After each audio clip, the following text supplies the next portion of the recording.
Amigos de Consulta, ¿cómo están? Buenas tardes. Amigos de Facebook, los saludamos. Hoy tenemos un invitado, un periodista que se ha hecho famoso en los últimos días. Acaba de publicar un libro, La trama de Audi, un libro que publicas con María Eugenia Silva Selma. Ella es periodista. No, ella es economista. Es economista. Es investigadora.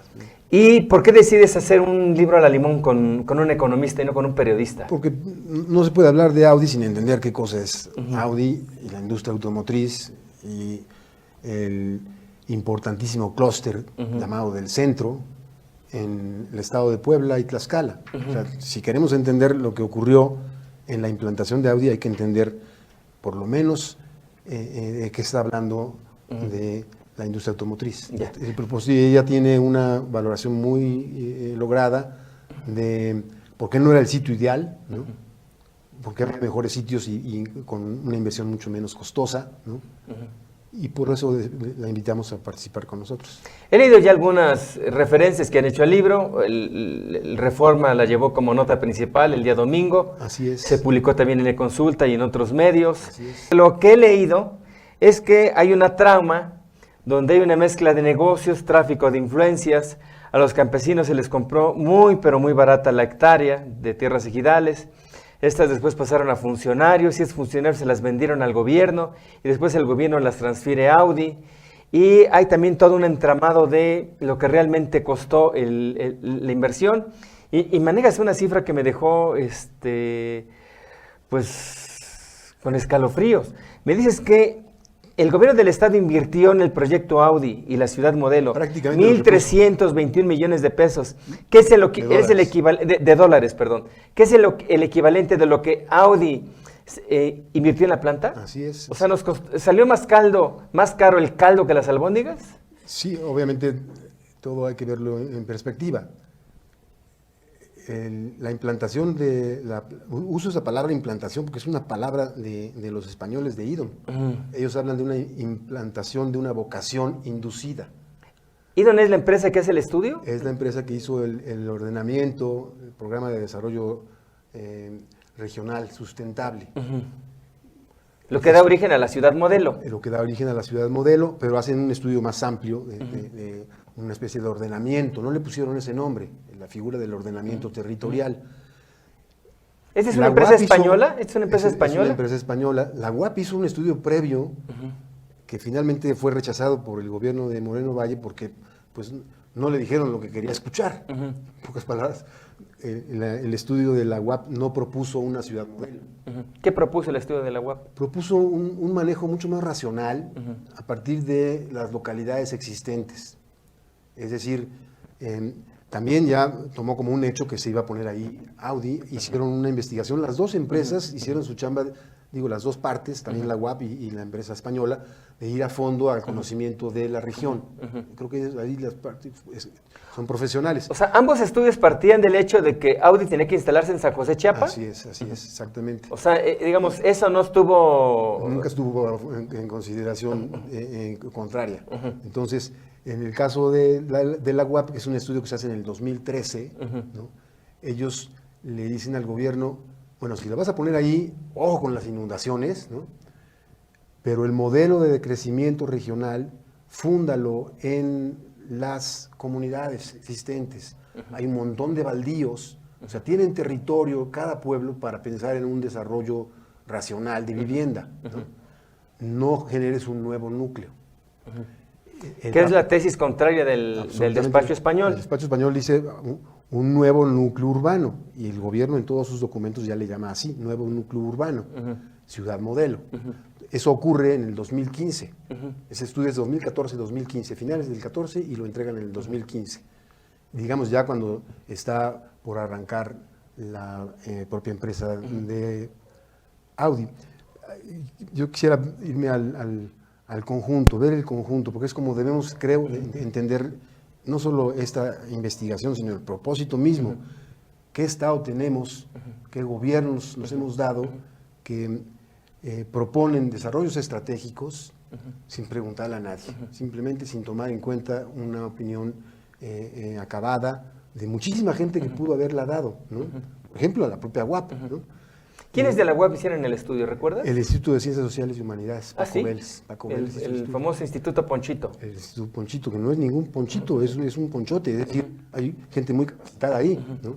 Pero ellos no le proponen a Moreno Valle, oye, pues hagamos una nueva ciudad, le dicen, oye, desarrollemos la región. Y aprovechemos lo que ya existe. Exactamente. Entonces, eso está incluido ahí en un capítulo donde hacemos la reseña de los dos proyectos. Ni uno ni otro se conocen a la fecha. Me costó realmente semanas y semanas y semanas de estar tocando la puerta en transparencia para que nos dieran. ¿Sabía transparencia obtienes los dos estudios? No, el de la UAP, porque me lo dio la UAP. Ajá. Es decir, me lo dio el Instituto de Ciencias Sociales. Y ellos, si se los he pedido antes, me lo hubieran dado antes. Pues ellos ya lo tenían, los contratan por creo que 1.800.000 pesos, hicieron su chamba. 1.800.000 pesos. El estudio de la UAP. ¿Y el otro cuánto costó? El de la empresa española. No está claro, fíjate, porque si tú buscas ya en los números a los que pudimos acudir, ¿no? Ahí sí aparece IDOM, pero aparecen un montón de estudios extras para el desarrollo de la zona, que les pagan a otras empresas terceras. Entonces, ese es un ejemplo muy concreto de uno de la opacidad. De uno de los elementos claves en toda esta historia, es la opacidad. Yo para entender a los gobiernos en Puebla, y no solo Moreno Valle, este mismo que está actual, los anteriores, Bartlett, no se diga Marín, todos actuaron con tres premisas: el control total del dinero, el control del Congreso y la opacidad. Y la opacidad va de la mano de gasto en medios, gasto indiscriminado en medios de comunicación. O sea, Moreno Valle gastó cerca de 2.000 millones de pesos. Es una investigación que va a sacar el periodista Aroche, ¿no?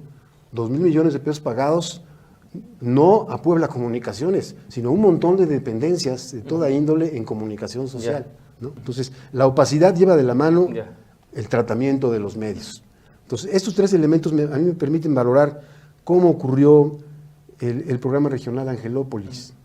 Con Manuel Bartlett. Éramos más jóvenes, pero pues ocurrió lo mismo, una apropiación absoluta de la tierra. En ese caso fue expropiación, aquí fue compra, ¿no? Pero es la tierra de la que se funda todo un proyecto de desarrollo estratégico, ¿no?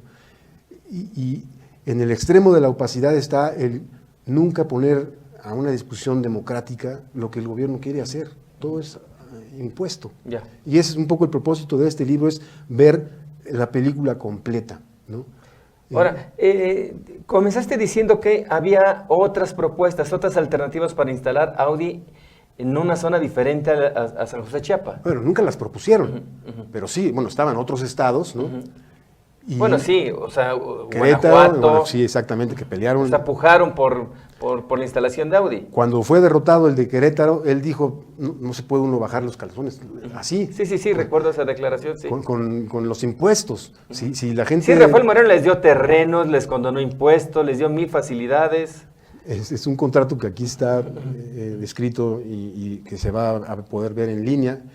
Es un contrato que nosotros obtuvimos, lo encontramos en la escritura de Audi, porque en Tepeaca encontré la escritura de la empresa, a la que finalmente le escrituran estas 460 hectáreas. Ahí viene contenido como antecedente el contrato de desarrollo. Es un contrato, pues yo digo, leonino, a lo mejor es el contrato que se acostumbra para poner Kia en Monterrey o para poner BMW en San Luis Potosí. O sea, ¿qué se le concedió a Audi en ese contrato? Pues prácticamente todo. O sea, dos ejemplos muy concretos. Ahorita Volkswagen de México no está pagando impuestos sobre la nómina. ¿Volkswagen de México? Volkswagen de México. Pero no si lo que se instaló fue Audi, no Volkswagen. Pues en el contrato a Audi, por supuesto, le condonan por 12 años. Pero se hace extensivo para Volkswagen. ¿Por ahorita, cuántos años? Por 10 años. Como puedes ver, es un ejemplo muy concreto de un conjunto de cosas que se están puestas en ese contrato. Entonces, ¿Volkswagen no está pagando impuestos hoy? Según ese contrato. No paga impuestos sobre la nómina. Pues sí pagan el ISR. También Audi paga su ISR. Pero Audi no paga predial, por ejemplo, ¿no? Entonces, en el contrato viene que Audi le dice al gobierno, me quitas todo problema que pueda existir con los municipios. Ni un problema. Y si tengo una bronca y tengo que pagar algo, tú me lo pagas a mí. Por eso crean Ciudad Modelo, que es un fideicomiso que prácticamente le quita las facultades a los ayuntamientos para dárselas a este fideicomiso, que ya dijo Barbosa que va a revocar. Eso es lo que ha dicho. Entonces, La interrogante es si lo va a hacer. No es fácil, es un tema fuerte porque ahí está plantada Ciudad Modelo. Ciudad Modelo es parte del espejismo en el que fuimos metidos todos con la instalación de Audi. No podemos decir que no existe la empresa, es una empresa de una enorme importancia, ¿no? Sí está generando un número de empleos importante, directos ahí y en autopartes, ¿no? Sí. Ahora, ¿cómo llegaste a esta cifra de 1.321 millones de dólares? Sumando todo, hay que ver ahí, sumando todo, desde la autopista que va a dar desde Coapiaxtla hasta El Seco, ¿no? Eso hay que contarlo. El ferrocarril, la instalación de gas, la instalación de luz eléctrica. Esto es todo lo que el gobierno del estado invierte para que venga Audi y para que se desarrolle la Ciudad Modelo. Sí, exacto. Que es una ciudad abandonada, ¿no? Siempre hay que ver en perspectiva, Rodolfo. Si tú vas ahí y vas en las mañanas y te pones en la zona de escolar, ves una zona viva, porque están funcionando las escuelas. Pero en la tarde ya a las 2 de la tarde ves que llegan los camiones y se llevan los chavalitos, desde kinder hasta, primero los de kinder y luego hasta la preparatoria y los de la propia UAP, ¿no? Y adiós, ¿no? Porque es lo único real que está funcionando ahí. Sí, yo hace unos días publiqué que, digamos, una de las razones para desaparecer es que no se habían cumplido las metas. Había una meta de determinado número de viviendas, y estaban muy, pero muy por abajo de ese número de viviendas. Había una meta de cuánta población iba a estar asentada en Ciudad Modelo. Estamos muy lejos de ese compromiso. Despejismo está en boca del propio director de Audi. Hay una declaración de Audi, el CEO de Audi en Alemania, cuando viene a Puebla, diciendo que en el 2025 iban a estar viviendo ahí 200,000 gentes, sí, ¿no? Es decir, el programa de los españoles estimó 25,000 viviendas en Ciudad Modelo y 10,000 más en los pueblos alrededor. En los 5 municipios. En los 5 municipios, 35,000 viviendas. Ahorita hay 500. Sí. Y lo mismo pasa con la población universitaria, ¿no? Se hablaba de determinado, ¿no? Pues se hablaba de, bueno, se estableció una universidad ahí, una universidad tecnológica. Por eso el interrogante es, de lo que decimos a lo que ocurre, siempre hay un abismo, ¿no? Pero eso que decimos es una manera de decir las cosas. Eso lo dice alguien, en ese caso es un gobernante que dice, este es el proyecto. No nos preguntan, ¿no?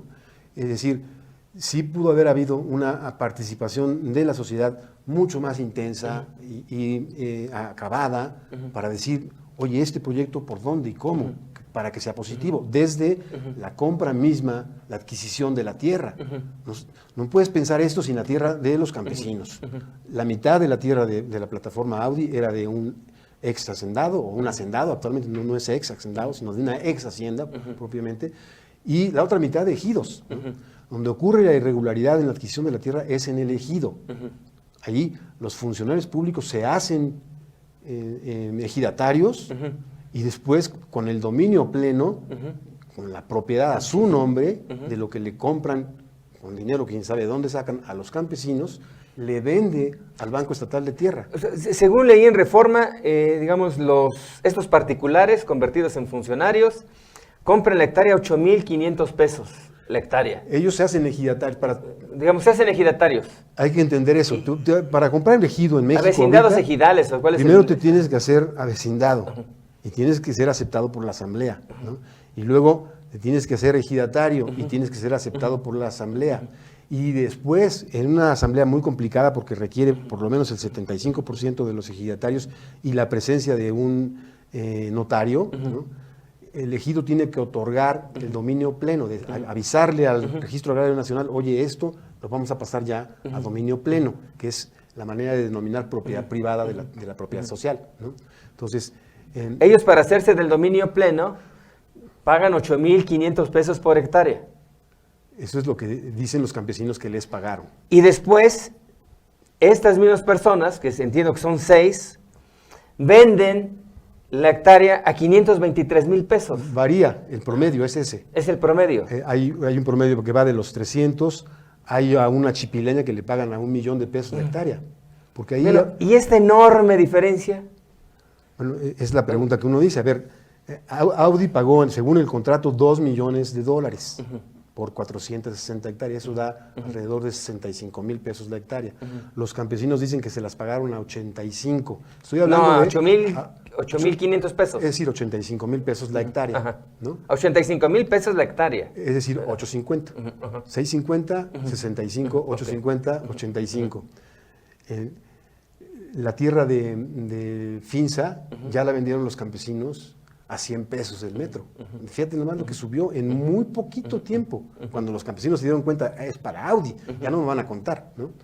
Entonces, eso ocurre en los primeros meses del asentamiento de Audi. Es decir, en septiembre, entre septiembre y noviembre ocurren un montonal de cosas. ¿Quién se beneficia? ¿Hay algún funcionario que se beneficia? Estos señores, entre los que nosotros identificamos en las escrituras, son 3 personajes. 2 de ellos trabajaban en el Banco Estatal de Tierra. ¿Tierras? En la Dirección General, en la Dirección de Tenencia de la Tierra de la Secretaría General de Gobierno, que es donde, por cierto, estaba Manzanilla como secretario. Que hoy es el secretario de Gobernación. Él entonces era el secretario general de Gobierno. Porque vi que su alegato es que él salió en abril. Esto ocurrió antes. Lo que es la plataforma ocurre antes. Claro, no es tan fácil pasar de ser avecindado a dominio pleno. Tienes que cumplir con la ley agraria. Pero nosotros podemos probar que en una sola asamblea hicieron todo, ¿no? Con el caso de los chipileños, con el caso de Bot, así lo reconozco yo, Vicente Ortiz Tosqui.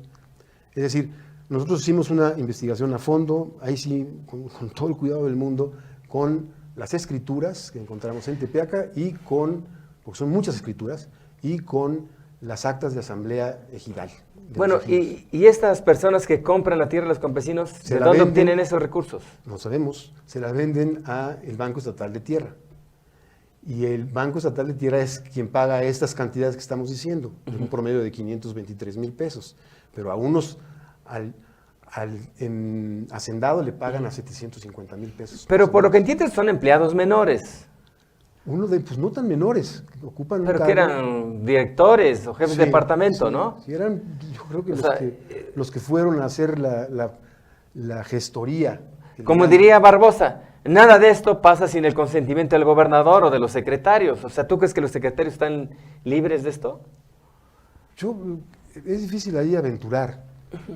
Lo que sí es que eso pasó por la Dirección de Tenencia de la Tierra y por el Banco Estatal de Tierra. Entonces, ahí hay funcionarios. Tenencia de la Tierra dependía de la Secretaría de Gobierno, y el Banco de Tierras era un organismo descentralizado de la Secretaría de Finanzas. Es un fideicomiso, exactamente. Entonces, bueno, a menos que estén volteando para otro lado, pero estás hablando de la adquisición de... Que seremos muy ingenuos si lo vemos así. Nosotros logramos, Rodolfo, documentar 680 hectáreas. Son muchas más las que están involucradas. La ciudad modelo involucra 3 etapas. Lo que vemos hoy de Ciudad Modelo es la primera etapa. Hay 2 más. De esas 2 etapas más no hay absolutamente nada construido. Las 1,600 hectáreas que se hablan de Ciudad Modelo. Es la suma de todo. ¿Son de las 3 etapas? Las 3 etapas son alrededor de 929 hectáreas. Las 3 hectáreas de Ciudad Modelo. Las 460 de Audi, ahí súmale. La carretera para entrar a Audi, la autopista que va al Seco, ahí súmale, todo va. O sea, todo eso da 1,600 hectáreas. 1,667 en la cuenta que yo hice. Los bancos de materiales, hay un banco que se lleva 64 hectáreas, es un agujero de 64 hectáreas. ¿No? Entonces, son 3 bancos de materiales, todo eso lo cuento. Al final tienes 1,667 hectáreas que se fueron comprando, adquiriendo, eso es una cosa importante, por la vía de la compra. Hay testimonios de que la carretera, cuando pasó por el ejido de Soltepec, le pagaron a 4 pesos, todavía más barato. Fue lo primero que compró el gobierno, 4 pesitos. ¿No? Entonces, hay un proceso de adquisición de la tierra, todo pasa, empieza y termina por la tierra. Nada de esto se hubiera hecho sin tierra de campesinos. Ahora, digamos, hay una historia que cruza esta trama, que es el crecimiento del huachicol en la zona. Yo no sé si esto lo abordan en el libro. Justamente lo abordamos como un contexto. Es un hecho. Porque se detona el huachicol ahí. Que se detona el huachicol. Lo puedes ver en las estadísticas, cómo trepa viene subiendo muy poquitito, 2011, 2012, 2013 trepa, 2014, 15, 16 se dispara y luego acaba de remontar a los montos del año pasado, del 2018, a lo que ya conocemos como el asentamiento brutal del crimen Y que se organizado. detona por los transportistas de materiales de construcción afiliados a la CTM, de un día de para Leobardo otro, Soto. De un día para otro tienes 1.800 camiones, 2.000 camiones trabajando, moviendo tierra en una región de Y que no Huachicol. cargaban el diésel o la gasolina en las gasolineras, sino con los guachicoleros. Había muchas posibilidades, lo podían comprar en las gasolineras mismas, lo podían comprar con tanques ahí mismo que abastecían, ¿no? A la vista de todo el mundo. Ahí, nosotros no estamos diciendo que Leobardo Soto, yo no estoy diciendo que Leobardo Soto sea el que orquestó eso. Lo que sí creo es que eso se disparó por la presencia brutal de miles de camiones moviendo tierra de las 3 de la mañana a de las 5 de la mañana a las 3 de la mañana del día siguiente. O sea, prácticamente 24 horas un movimiento de camiones todo el tiempo. Entonces, es una tragedia la que vive Puebla con la violencia que se ha suscitado por el crimen organizado y el huachicol. Yo no estoy en ningún momento con el ánimo de decir fue por la plantación de Audi. Yo digo, observemos fenómenos de largo plazo. Eso ocurre ahí, es un problema que no podemos dejar de lado, decir que no existe, es una realidad brutal, la manera en que los poblanos nos estamos matando unos a otros por el producto de una guerra por el control del crimen. Es un contexto, hay un involucramiento de policías, pues, es público y notorio, ¿no? Eso no hay que investigarlos, los metieron al bote, ¿no? Claro. Entonces, Rodolfo, la propuesta nuestra es, veamos largos plazos, veamos un conjunto de procesos que ocurrieron, en donde el actor principal es el gobierno, ¿no? En Puebla, yo me digo a mí mismo, hay poderes fácticos, ¿no? Por fuera de la ley. El primero ha sido el gobierno en Puebla. Los gobiernos que hemos tenido durante años han hecho lo que han querido, cuando han tenido que violar la ley, la violan, cuando han tenido que comprar, como compraron aquí, con todo tipo de chanchullos, lo hacen, ¿no? Con propósitos muy concretos. O sea, un propósito que ellos dicen es la creación de empleos. Al final uno dice, a ver, así debe ser. Tenemos que tener gobiernos que hagan las cosas con el San Benito del desarrollo a la manera como la hicieron aquí. Pues digo que no. No tengo más propósito que analizar comportamientos sociales, tú eres periodista igual que yo, y tratamos de entender procesos. Yo es lo que intenté hacer con esto de la trama Audi. Cómo se comportó el principal grupo de poder fáctico que hay en Puebla, que es el gobierno. En la promoción que se hizo del libro, se decía que había secretarios de Barbosa, y usaron el término plural, secretarios de Barbosa, involucrados en la trama Audi. Aparte de Manzanilla, ¿qué otro funcionario de Barbosa estaría involucrado? No, ahí yo creo que nos fuimos de la boca con ese, porque no hay otro involucrado, como secretario tal cual, ¿no? Es decir, creo que ahí es un asunto de cómo lo presentamos. Bueno, el domingo que hace declaraciones Manzanilla le preguntan sobre la nota de reforma y Manzanilla se deslinda y le echa la culpa a Pablo Rodríguez Regordosa, que era el secretario de Desarrollo Económico de Moreno Valle. Hubo como 3 en Sí. una muy Bueno, corta pero el que le etapa. tocó la etapa de Audi, incluso ya estando en el PAN, seguía manejando cosas de Audi, es Pablo Rodríguez Regordosa. Pablo Rodríguez es sin duda un actor principal, también lo fue Manzanilla, él firma Manzanilla junto con otros secretarios, pero la primera firma en el contrato de desarrollo que le llaman es la de Manzanilla, Moya, ¿no? O sea, Roberto Moya Clemente. todos tuvieron que participar. El senador porque suplente. Era un asunto que involucraba un montón de procesos, ¿no? Tuvieron que modificar un montón de leyes y crear nuevas leyes, crear fideicomisos. Los decretos estaban a la orden del Ahora, día. digamos, toda esta opacidad, ¿a quién finalmente benefició? ¿O quién se benefició? Pues eso es lo que yo me pregunto, ¿no? O sea, sí veo aquí unos muy en concreto beneficiados, son los que hicieron la transacción de la tierra. Los que compraron la tierra a los secretarios y después se la venden al Banco de Tierra. ¿Con qué dinero compraron y qué hicieron con ese dinero? Porque estás hablando de millones de pesos. O sea, nada más de las transacciones de las 680 hectáreas son 355 millones de pesos, ¿no? Audi pagó 30. por 460 hectáreas. Entonces uno dice, a ver, ¿por qué esta disparidad? Esa diferencia, claro. Sí, y a ver, y los campesinos dicen que les pagaron 850, ¿no? Por la parte que les tocó a ellos, ¿no? Del empresario en facturas, en cheques, al hacendado le pagan alrededor de 750,000 pesos. ¿Quién es el hacendado? Es un señor Aispuro, José María Aispuro. Hasta donde yo sé, él no quería vender, ¿no? No quería vender y era un poco, nos venden. Finalmente, a él le pagan un precio alto, mucho más alto que el de los campesinos. Oye, ¿qué pasó con Maurer ahí? Porque a Maurer lo expropiaron. Y lo expropiaron supuestamente para el proyecto Audi. Maurer se fue al amparo, se defendió y al final creo que ganó el juicio, ¿no? Ganó el juicio, aunque llegaron ahí a un empate al final de cuentas, porque eso hay que preguntárselo a Emilio Maurer. Pero ellos se defendieron. Fue el único punto en donde Moreno Valle intentó la expropiación. Todo lo demás lo compró. Todo lo que hemos hablado ahorita de ¿Y con la expropiación express? Estrictamente a Emilio Maurer. Emilio Maurer. Sí, parecía una expropiación con dedicatoria, ¿no? Absolutamente. Yo creo que ahí también hubo litigios personales entre esas familias. Pero finalmente, digamos, del rancho de Emilio Maurer, ¿hay algo que tenga que ver con Ciudad Modelo o Audi? No, absolutamente nada. Salvo un tanto de tierras. Si tú pasas ahorita por la autopista, ves que se vende uso industrial, ¿no? Son 42 hectáreas. En la negociación final a la que llegaron entre los representantes de Moreno Valle y la familia Maurer, hasta donde yo tengo entendido, ¿no? Al final sí hubo la cesión de 42 hectáreas. Ya. ¿No? En esta investigación que realizaste junto con la investigadora María Eugenia Silva, ¿encontraste algún indicio de que Audi se instaló en San José Chiapa y Ciudad Modelo, en los 5 municipios conurbados, para beneficiar a Martérica Alonso y a su familia? Porque tienen hectáreas finalmente cerca de ahí. Ellos tienen 122 hectáreas, si tú ves el mapa de arriba, así, hacia el norte, a mano derecha. Digamos, ¿ellos sí se benefician con la instalación de Audi y con la instalación de las empresas proveedoras alrededor? ¿O no? Pues en el largo plazo supongo que se van a beneficiar, cualquiera que tenga tierras ahí, porque en el largo plazo eso se va a modificar, es como si no ves largo plazo en Volkswagen.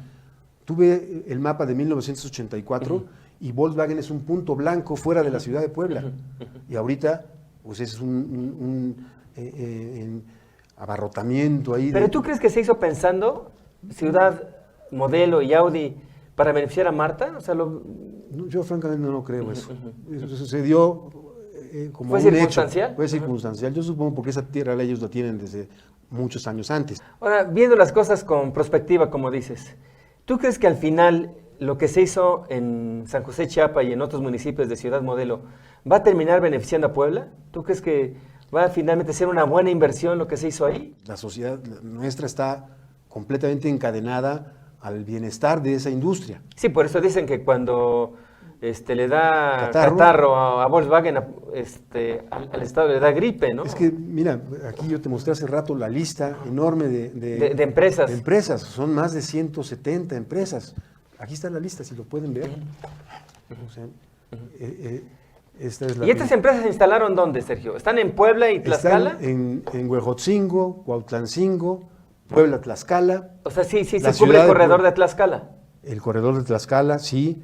Todo el corredor de la autopista México-Puebla hasta Chachapa, Amozoc. Sí, porque una de las críticas que se le hacen a Moreno Valle es que fue el gran promotor industrial de Tlaxcala, que ciertamente logró la instalación de Audi en San José Chiapa, pero que buena parte de las empresas proveedoras, o la mayoría de las empresas proveedoras, no se instalaron en Puebla, sino se instalaron en Tlaxcala, porque les dieron más facilidades, porque el terreno era más barato, y los ejecutivos de Audi y las empresas proveedoras tampoco viven en Puebla en su mayoría, sino viven en esta hacienda de Huamantla, ¿cómo se llama? Algunos yo supongo que viven ahí, muchos más deben de vivir en la ciudad de Puebla. Sí, en el fraccionamiento en Aras, ¿no? Es que, Rodolfo, hay que entender que es un clúster, ¿no? Los clústeres están formados por empresas de todo tipo alrededor de la industria automotriz, hay de todo color, ves un coche y empiezas a sacar fábricas y fábricas y fábricas. Las fábricas son realmente armadoras, ¿no?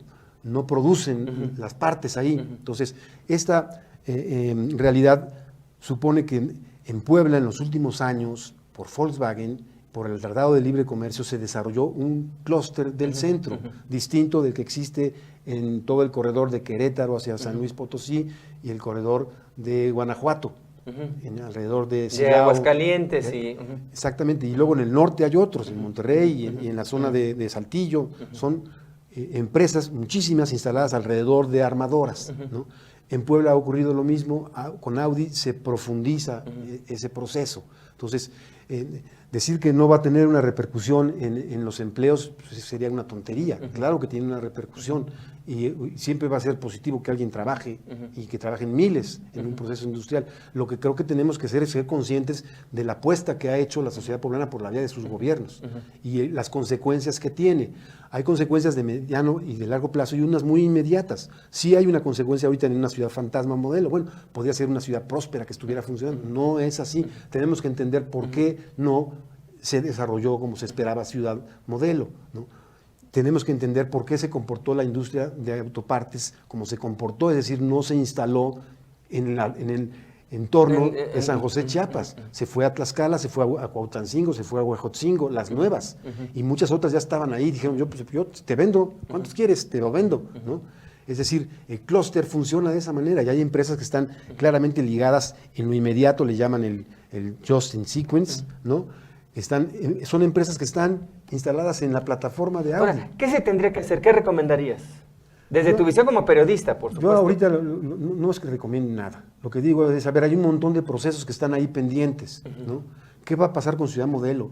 Porque ahorita al Estado de Puebla le cuesta la Ciudad Modelo mantener esa ciudad como tal. El viaje de los estudiantes, el viaje de los trabajadores a Audi, eso nos está costando. No lo pagan las empresas, ¿eh? Sí, ¿qué tendría que hacerse para que la gente se quede a vivir ahí, se establezca ahí? Pues, por ejemplo, salarios que pudieran pagar las muchas veces. Hay varias razones por las que la gente no se ha instalado en Audi, en San José, Chiapas. Una es que los obreros no pueden pagar los créditos de vivienda, que están alrededor de 18,000 pesos y el promedio anda en 12,000, ¿no? Entonces un trabajador dice, no, pues yo no me voy a emboletar con una casa si no la puedo pagar, si no tengo la seguridad de que voy a trabajar ahí de manera permanente, ¿no? Entonces, ¿esto meritaría una intervención del Estado? Supongo que sí. A ver, gobierno, tú vas a ya generas un problema, vamos a resolverlo, ¿no? Y hay que lograr pues, que la gente se asiente, que viva ahí. Es Ciudad Modelo, ya la pusieron ahí. ¿Qué, va a haber segunda y tercera etapa? Me pregunto, ¿no? Oye, ¿y los municipios? ¿Vas a desaparecer la OPD? Pues ya Barbosa lo anunció que sí. Bueno, pero pues lo tiene anunciando y yo no veo que lo vaya a hacer. A lo mejor sí. Pero esa es una de las tareas que sí, gobernador, estás involucrado en eso, Barbosa. O sea, ¿tú recomendarías que, digamos que en este tema, en el de Ciudad Modelo, el gobernador se fuera con tiento? ¿Que le pensara 2 o 3 veces si desaparece Ciudad Modelo sería lo más conveniente? Yo creo que tendría que decir, a ver, ¿qué pasó? ¿Qué pasó? ¿Qué me dejó el sistema económico y político que conocemos como gobierno del Estado de Puebla? ¿Qué tengo en las manos? O sea, digamos, tu conclusión es que no hay que tomar una decisión, digamos, sobre las rodillas, sino que hay que tener una buena pensada. Yo creo que sí. Y el propósito de esta investigación va por ahí. Sí, oigan, pensemos qué es lo que hemos hecho, ¿no? Porque lo que... ¿Y qué tendríamos que hacer después de lo que ya se hizo? Es correcto. Yo creo que el elemento principal es que a la sociedad no se le toma en cuenta en procesos así. Y a la hora de asumir las consecuencias, pues pagamos todos. ¿Pero qué tendría que hacerse? ¿Una consulta pública a mano alzada? ¿Un referéndum? ¿Qué es lo que se tendría que hacer? Yo involucraría a las universidades, ¿no? Y plantearía el problema del desarrollo, lo que entendemos como tal en el Estado de Puebla. Bueno, se involucró a una universidad, tú mismo lo decías, a la Universidad Autónoma de Puebla, al Instituto de Ciencias y Humanidades, y finalmente hizo un estudio y ese estudio fue ignorado. Ignorado absolutamente. Bueno, eso creo que no tendría que ocurrir, ¿no? Existen cuerpos de conocimiento, universidad, no solo la UAP, hay 5 o 6 universidades de una muy importante presencia en Puebla, con un montón de Ahora, ¿qué se tendría que hacer para que el gobierno no tomara ese tipo de decisiones? Porque finalmente había estudios técnicos que le dijeron, oye, no hagas esto, y lo hicieron. Pues tendría que comportarse de una manera distinta. Los gobiernos tendrían que ser democráticos. Si queremos encontrar salidas, tienen que ser colectivas. Tienen que involucrar a grupos civiles organizados, a instituciones de toda índole, tienen que involucrar bien a los medios, no comprando medios, sino involucrando a los medios en la discusión seria de los problemas, creo. En fin, ojalá esto sirva de algo. Pues muchas gracias, Sergio.